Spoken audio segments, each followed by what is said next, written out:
Las cifras de pobreza siguen siendo un tema polémico para el kirchnerismo. Según el Observatorio Social de la Universidad Católica Argentina, en 2013, la pobreza alcanzaba al 27,5% de la población. En septiembre pasado, por ejemplo, Capitanich cuestionaba estas cifras. De ninguna manera es posible corroborar una cifra del Observatorio de Deuda Social que experimenta la Universidad Católica Argentina. Todos los métodos, indicadores, son obviamente discutibles y obviamente eso es lo que hay que hacer, pero no cabe la menor duda que en definitiva la pobreza tuvo una reducción abrupta, también los niveles de indigencia. Mientras tanto, la CGT de Hugo Moyano señaló que llegaba al 28,9% de la población, unos 12 millones de personas. Ahora Kicillof se niega a reconocer cifras de pobreza y dice: Pero esa pregunta, ¿cuántos pobres hay? Es una pregunta complicada, yo sé, pero convengamos que es bastante relativa. No, yo no tengo el número de pobres, no. Últimamente, no, me parece que es una medida bastante estigmatizante, que a veces hay caballitos de batalla, ¿no? Eso oculta a los pobres. Mirá si este gobierno va a ocultar a los pobres. Hay menos o más pobres en Argentina luego de 3 gestiones K del kirchnerismo.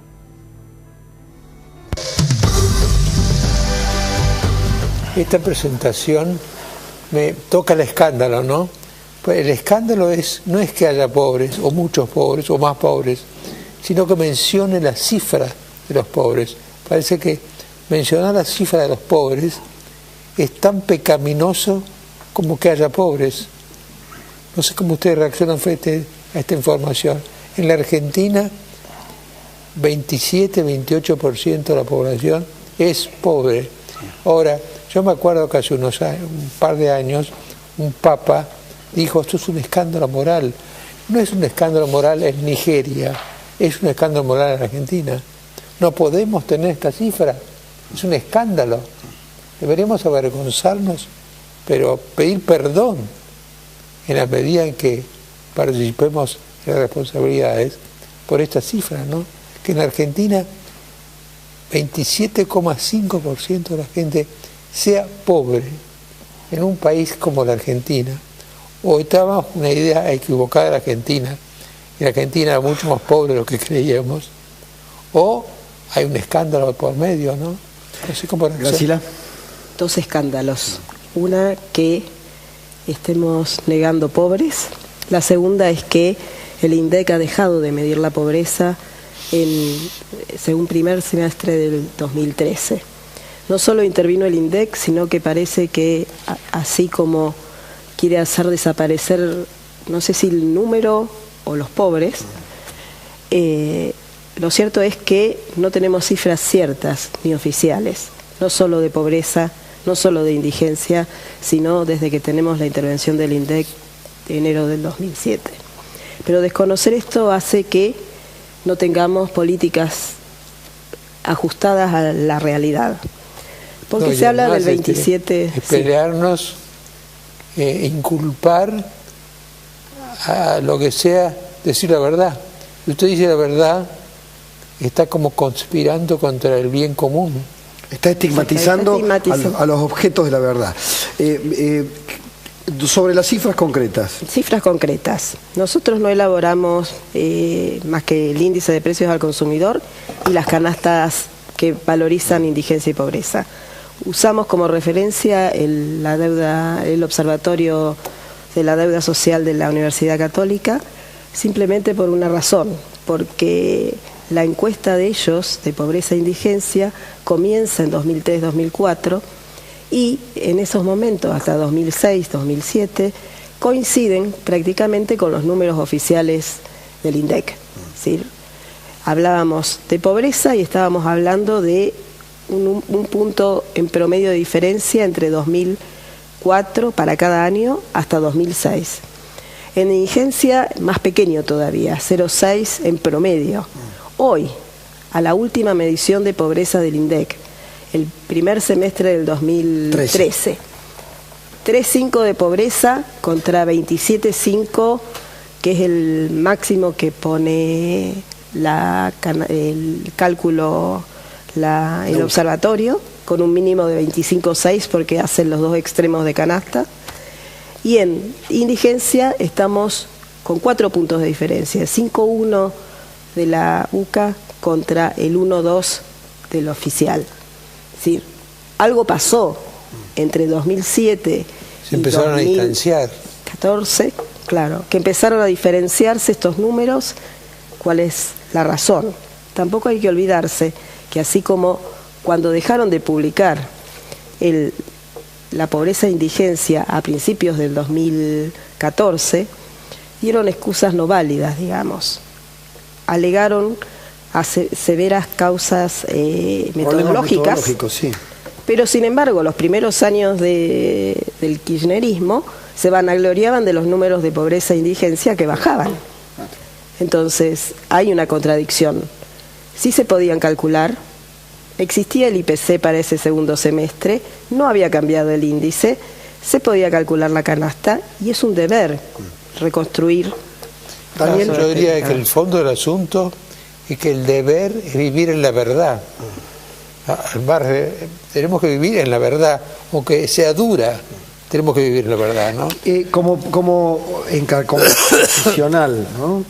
Como hombre dedicado a la tarea social, al estudio sociológico, la respuesta del ministro de Economía. No, yo creo que es muy mala. Primero, el Estado tiene la obligación de tener cifras y dar cifras a la población. No es que si al ministro le parece o no le parece. Estigmatizar es decir, pobre Juan, María, Pedro, nadie está pidiendo eso. Está pidiendo establecer un criterio, una línea de pobreza, las características, cómo es en cada región del país. Yo creo que la Argentina tiene 27% de pobreza porque es la medición más razonable que tenemos en este contexto. Está claro que la situación empeoró en los últimos 4 años. Claramente hay más pobreza hoy que en el 2011, no que en el 2001, en el 2002. Está claro que ha empeorado la situación del empleo y el único empleador ha sido el Estado. Y está claro que tenemos un problemón que es más de 1 millón de jóvenes fuera de todos, excluidos, que ni estudian ni trabajan.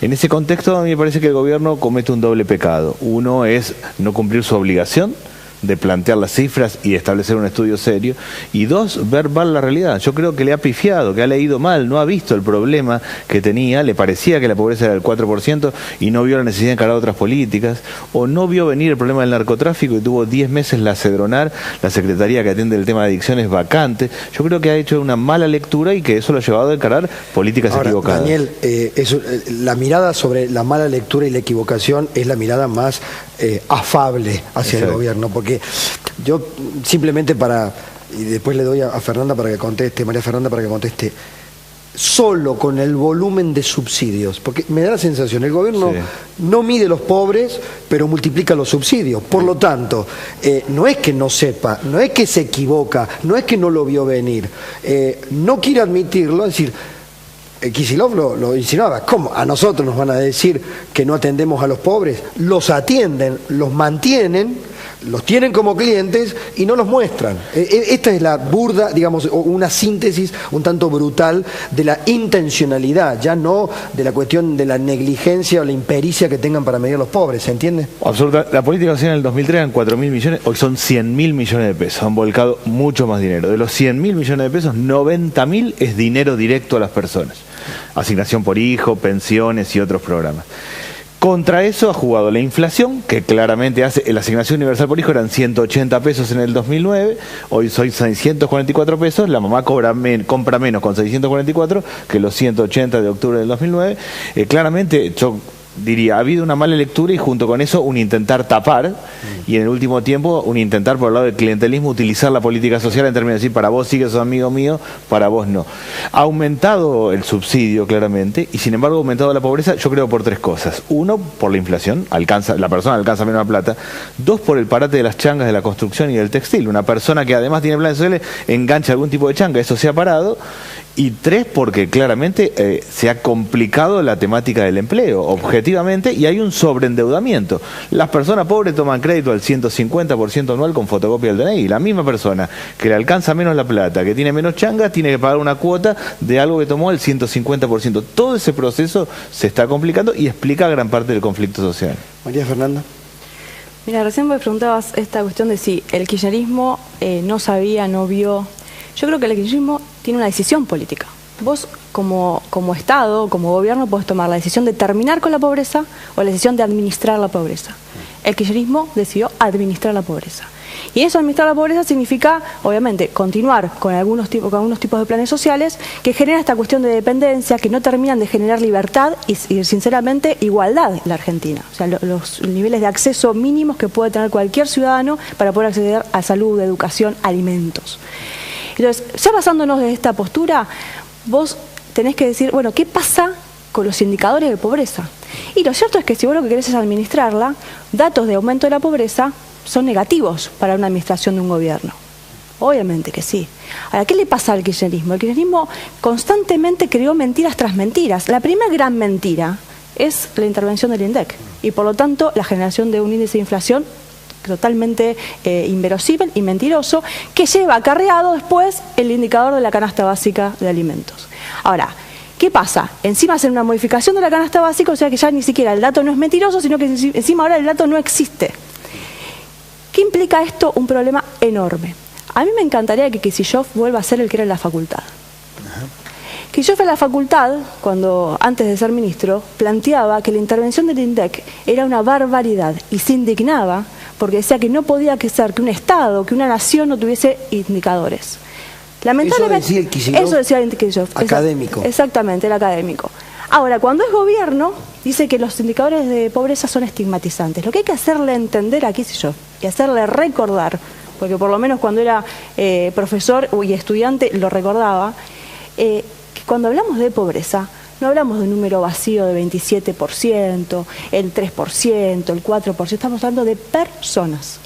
Personas, cerca del 30%, 12 millones de habitantes, 1 de cada 4 argentinos, que no tienen los suficientes ingresos para tener una alimentación adecuada, nutricional, que tener acceso a la educación y acceso al transporte. Estamos hablando de esa cantidad de personas en la Argentina. Entonces no es un número, no es estigmatizante, es la base mínima que tiene que tener cualquier Estado para hacer políticas públicas. Ahí está. Y es más, y para cerrarte, política pública y evaluación de la política pública. Claro.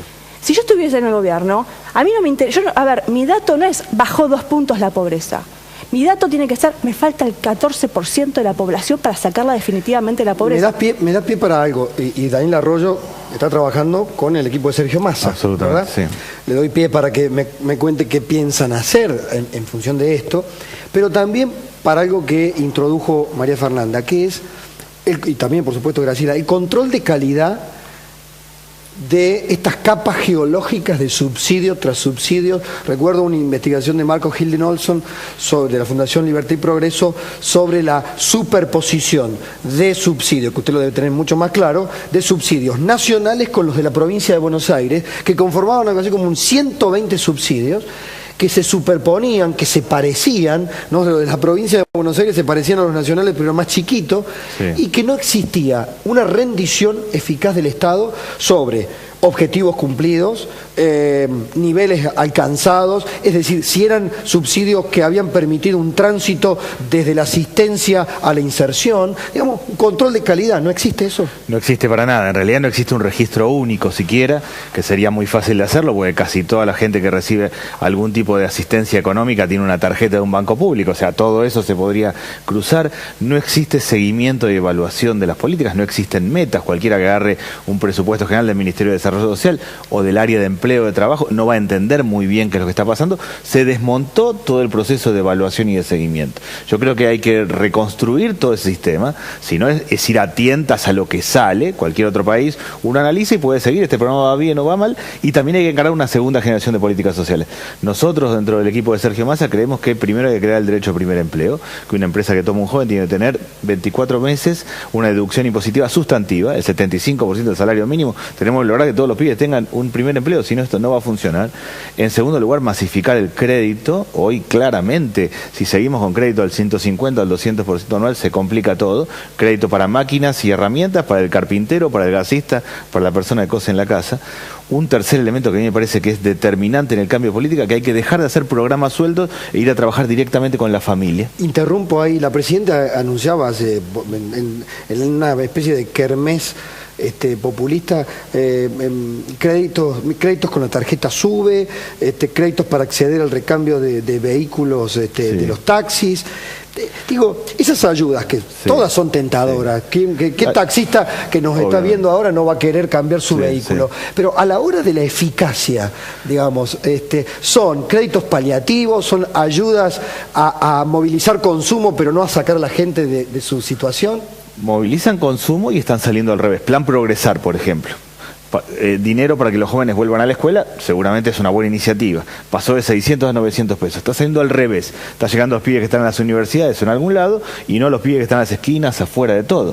El Estado, obviamente, al volcar más dinero hace que alguien vaya a comprar cerca de la casa y eso mueve el consumo, pero está errándole mucho de respecto a quiénes tiene que llegar. Está complicando porque no tiene un sistema de seguimiento y no está logrando entrar a las casas. ¿Qué sabe hacer el Estado? Transferir dinero. Entregar netbooks no es una mala cosa. No sabe acompañar, no sabe incluir en el mundo del trabajo, no sabe trabajar con las personas. Todo eso es ir a una segunda generación de políticas sociales. Yo creo que la política social argentina está agotada, que lo de transferir dinero ya ha llegado a su límite. Quien se le ocurra desarmarlo a lo loco estaría generando una guerra civil, claramente. Ahora, a partir de ahí, generar una política nueva vinculada con el tema del trabajo y cortando los caminos alternativos. Objetivamente, hoy en un barrio el que vende droga gana más que el que trabaja. Ese panorama social también hay que tenerlo. Hoy, cualquiera que haga un mapeo de un barrio va a encontrar una maestra, un carpintero, un gasista, el que vende droga. El que vende droga gana más que el resto. Hay un nuevo camino de movilidad social en Argentina. Tenemos que construir derecho al primer empleo, cambios en las políticas sociales, trabajar con una red de 20.000 tutores para acompañar a la familia y también cortar la venta de droga claramente, si no, no va a andar. Graciela. Lo previo. Para seguimiento y evaluación de políticas públicas necesitamos estadísticas oficiales transparentes, creíbles. La reconstrucción del INDEC es indispensable para el próximo gobierno. Lo primero es aceptar la verdad, decir la verdad, oír la verdad, ¿no? Y acá estamos, me parece a mí que lo que hemos visto en este bloque es que hemos acostumbrado a mentir para ocultar. Ahora esto es terrible para un país, ¿no? Y no solo mentir, desarmar instituciones. Es decir, hablábamos de la justicia. Que era modelo en Argentina, que tiene una historia, una tradición. Una tradición de 40 años de credibilidad y transparencia que en un instante ¿Cuánta se gente interrumpió? quedó fuera del INDEC? Éramos hasta 2006, 1.200. De los 1.200 quedaron 500, esa prox al año pasado, y ingresaron alrededor de 1.500 personas. 1.500 personas. No idóneas, porque esto hablar del mérito y de... ¿Y qué hace, Graciela, perdón, y qué hace la gente? Yo no creo que me dé usted un censo de a qué se dedican los que quedaron afuera, pero del conocimiento que usted tiene, de los años transcurridos, su experiencia, ¿esa gente qué hace hoy? Parte obligada a jubilarse anticipadamente. Los más jóvenes se pudieron reinsertar laboralmente, inclusive fuera del país, los técnicos más. Gente muy valiosa. Sí, por supuesto. Reconstruir el INDEC con la parte técnica es muy sencillo, porque tenemos técnicos válidos. El tema es que es una decisión política de volver a reconstruir el INDEC, de volver a tener técnicos y reconstruir y construir de cero la credibilidad. ¿Sí? Claro, yo diría que lo más importante es la decisión de vivir en la verdad. Y de cómo se reconstruye la credibilidad. Para que a mí me crean, yo tengo que ser veraz. Ahora, si yo renunciara a veracidad... Volver de la mentira a la verdad, aunque se estén haciendo las cosas bien, es bien complicado. Es más fácil reconstruir... Ese aterrizaje, después quiero preguntarle a Daniel cómo piensa que va a ser ese aterrizaje en la realidad, en la verdad, ¿no? María Fernanda. Sí, dos cuestiones. Una sobre las consecuencias de no tener datos de pobreza, por ejemplo. En la Argentina este año murió un chico por desnutrición, un chico en Chaco, y murió un chico por desnutrición mientras que existe una ley de seguridad alimentaria que se aplica del 2002, que está sancionada, y es una ley que habla de la coordinación de políticas para evitar la desnutrición en la Argentina. Y Y la que plantea la ley es la creación de un mapa de desnutrición en el país, que el último que se hizo fue en el 2005. O sea que hace casi 10 años que no tenemos datos sobre cómo está la situación de los chicos en la Argentina. Ahora, también plantea la ley que debería existir, que la forma de controlar y evaluar si lo que se está haciendo bien, es a través de la canasta básica de alimentos, a través de la encuesta permanente de hogares. Entonces, esto es una consecuencia clara de la falta de datos, termina siendo la falta de evaluación de políticas y que puede llevar como consecuencia, aparte de todo el resto de políticas que no están funcionando, a la muerte de un caso de desnutrición que podría ser evitable. Y conocemos a este caso, pero hay un montón de otros casos en Argentina que no se conocen. Ahora, yo le pregunto esto, esta falta de datos o esta distorsión de los datos, ¿es inocente? No, claro que no es inocente. Es por eso, es para garantizar que el relato siga funcionando. Es una defensa terrible del relato. Ahora, me decías cómo recuperamos la credibilidad de la Argentina. Mira, Lilita siempre plantea que en el país deberíamos funcionar bajo el velo de la ignorancia, ¿no? Que uno debería tener, esto lo plantea Rawls, que como sociedad deberíamos firmar un contrato entre todos y establecer cuáles son las políticas que queremos desarrollar para garantizar los pisos de igualdad y libertad de la nación. Y el velo de la ignorancia significa que ninguno de nosotros sabemos en qué lugar de esta sociedad vamos a estar, si vamos a ser ricos, pobres, si vamos a ser jubilados, si vamos a ser niños. Ahora, lo que sí va a establecer es que entre todos nos pongamos de acuerdo dónde vamos a poner la prioridad. Y eso siempre plantea que la prioridad sí tienen que ser los chicos y los jubilados. Entonces, por eso nosotros siempre hemos dicho que tiene que existir el ingreso universal para la niñez y el ingreso también universal, el 82% móvil para los jubilados. Y por eso la nación debe tener, y el Estado debe tener, políticas claras al respecto y cómo desarrollarlas. Ahora, vos fíjate que lamentablemente en el país, que esto yo creo que la forma de mejorar, de generar la credibilidad es esto, tener una planificación a mediano y largo plazo del país que queremos. Pero lamentablemente en el país siempre actuamos bajo el velo de la especulación. La política pública se hizo a mediano y corto plazo. Y yo diría a cortísimo plazo. O sea, yo saco un día la asignación por hijo, que termina saliendo después de la presión política, no por una definición del propio gobierno, decir yo voy a ir para plantear este ingreso para algunos chicos, porque no es universal, no es para todos. Cuando plantea la posibilidad de las 12 cuotas, en realidad, ¿qué pasa? Y el año 2014 hubo una pérdida del salario real enorme en el país, lo mismo que una pérdida de la capacidad de compra de los jubilados. Entonces, ¿qué hizo? Son pequeñas estafas cotidianas. Esas estafas cotidianas, pero que son parte de esta rueda, de esta pelota que crea el kirchnerismo para mantener el relato. Daniel, ¿cómo se aterriza esto que plantea Mariano, ¿no? Supongamos, vamos a suponer, dándole, por supuesto, la oportunidad a quien gobierne de que se va a querer reencontrar con la verdad. Sí. Que el que gobierna tiene que reencontrarse con la verdad. Ahora, no va a ser fácil, sobre todo me parece que este es un problema de los efectos del populismo cuando se ha instalado durante mucho tiempo, ¿no? Regresar, quitarse el velo, comprender cuántas ilusiones se habían armado y qué quedó de aquellas ilusiones no es fácil. Sí, yo creo que hay que hacerlo rápido y ya, y un poco lo que plantea Sergio Massa, que en el caso del INDEC es que en serio hay que terminar con la intervención, tener una comisión, trabajar con claridad. La discusión que plantea el ministro sobre el empalme, cómo empalmar la metodología vieja con la nueva, yo creo que es una excusa. Hay que arrancar y tener una canasta básica y en función de eso definir sobre qué base estamos y cómo estamos trabajando. A mí me parece que hay que hacerlo muy rápido. Mi impresión es que hay cosas que tienen que ver política pública. En el tema de estadísticas oficiales tiene que ver política pública. Gobierne Juan, Pedro o Mario, hay que ponerse de acuerdo, decir esto va a funcionar y tiene autonomía del poder de turno los próximos 50 años, el Instituto de Estadísticas o el que fuera. Yo estoy absolutamente convencido que eso está en la naturaleza de las cosas, que va a pasar en la Argentina. No hay manera de seguir trabajando. No va a ser un consenso difícil de lograr. No, va a ser un consenso fácil y rápido de lograr. Lo que tenemos que hacer es ponerlo en marcha rápidamente. Lo que creo que tiene que seguir a eso es políticas públicas duraderas también. Ciertas condiciones mínimas, como estaba hablando de Fernando, es decir, todos los chicos tienen que terminar la escuela secundaria. En Argentina, no importa uno de qué partido es, no se puede vender droga en los barrios, no puede haber crédito al 150% anual. Yo aspiro que rápidamente tengamos en marcha el esquema de estadísticas y de eso, digo, claramente Sergio Massa lo va a hacer, pero entiendo que va a ser algo que se va a encarar rápidamente y un conjunto de políticas de mínimo de ciudadanía, es decir, menos de esto no tiene nadie en Argentina. Les agradecemos. Parece una segunda conclusión. Quizá hay algo más profundo en todo esto. es volver a vivir en la verdad. Si yo estoy enfermo y tengo cáncer, el médico me tiene que decir que tengo cáncer. Absolutamente. La única manera de salir es con la verdad. Es la única manera. Y aún cuando yo no pudiera curarme y me fuera a morir, me moriría en la verdad. Es terrible darse cuenta de que estamos haciendo trampa al solitario, ¿no? Los argentinos como sociedad hacemos trampas en nuestra propia visión de realidad. Y además nos hemos acostumbrado a eso. Eso está adquirido como una segunda naturaleza.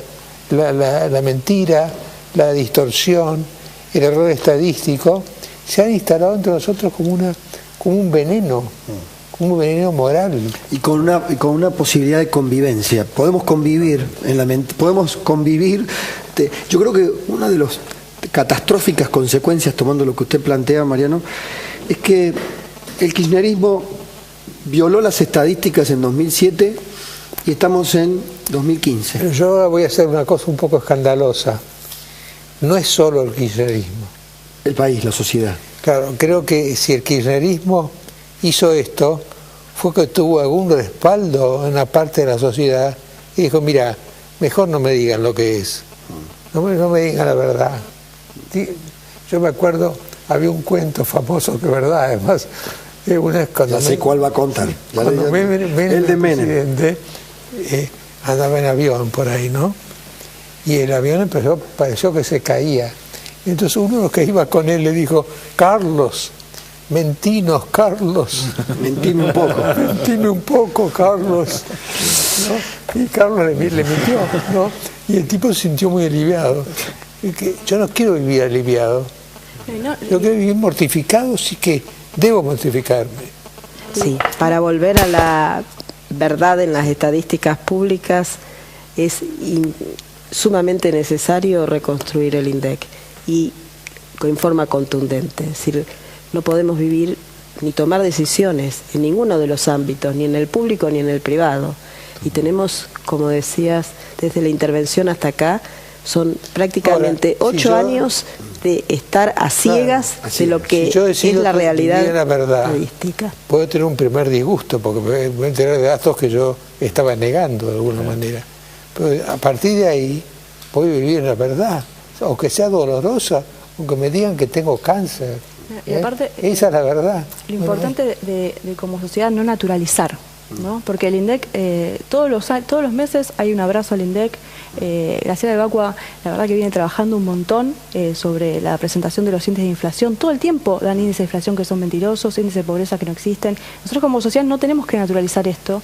Y sobre todas las cosas, me parece que el salto cualitativo es que el próximo gobierno... primera cuestión es recuperar los indicadores y saber la verdad, porque ese es nuestro piso. Uno como cuando está en la función pública tiene un objetivo. Por lo menos si vos me decís cuál es, y yo quisiera que terminar con la pobreza, sacar a todas las personas de la situación de pobreza, para eso me lleva un proceso, no es de un día para el otro. ¿Qué mejor evaluación de si mi política va para ese lugar o no, que tener los datos y la verdad para poder realizarlo? Trampa al solitario. Es que, ¿sabes qué? Lo que pasa, Mariano, no es si hacemos trampa al solitario, sino que están en juego vidas. O sea, hay personas detrás de nuestras decisiones políticas. Todos los días una persona no puede acceder a comer lo básico, o no puede acceder a la educación, o no puede acceder a la salud. Y eso como gobernante debe ser lo principal. Es más importante que eso, que tener que defender el relato. Muchas gracias. Gracias. Muchas gracias.